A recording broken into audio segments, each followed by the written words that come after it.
Teve uma briga recentemente dentro do parlamento de Kosovo. Kosovo é um estado muito recente. Deu para perceber isso porque muita gente nem sabia onde era ou o que era.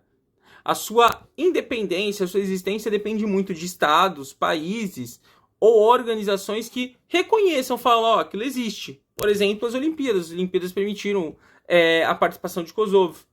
Outros países já não têm interesse que ele exista. Como assim? Por que não teria? Porque às vezes esse país também tem um movimento separatista. Exemplo disso é a Espanha. A Espanha tem um movimento separatista por parte da Catalunha. Então não faz muito sentido para a Espanha reconhecer a independência de um lugar e negar de um grupo dentro do seu estado, da sua região. Por isso, ela é contra. Para entender melhor, então, o que seria Kosovo? Kosovo é essa pequena região, ó, que eu estou dando um close aqui. Repara que Kosovo, uma boa parte do seu território já apresenta linhas contínuas, mas se você olhar na região justamente que faz divisa com a Sérvia, não tem essa continuidade. O porquê não ter?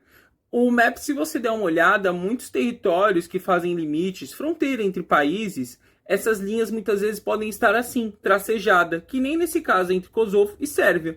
A ideia é porque a Sérvia ainda não reconheceu, mesmo que muitos outros países do mundo, mesmo que organizações tenham reconhecido, enquanto a Sérvia não reconhecer, essa ideia de independência e existência desse país fica muito difícil de acontecer.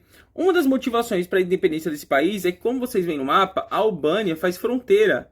O que acontece? 90% da população que vive em Kosovo é de origem da Albânia, tá? Ou seja, é albanesa. Isso se deve à sua fronteira. Se vocês separarem a fronteira de Kosovo, tem uma boa parte com a Albânia. Então é normal, realmente, em regiões fronteiriças, você ter muita influência de um povo vizinho. No caso de Kosovo, chega a 90%.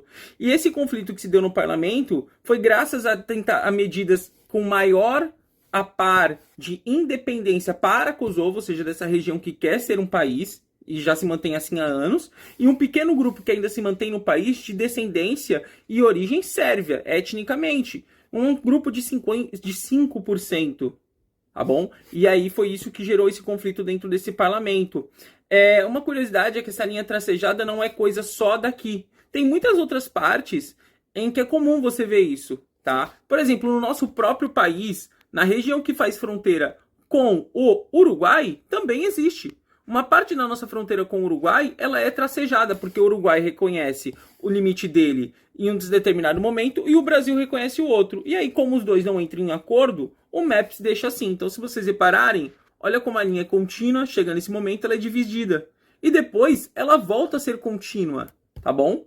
Então, isso não é uma coisa só daquela situação. Essa linha tracejada, ela representa quando os países não entram em acordo sobre os seus limites.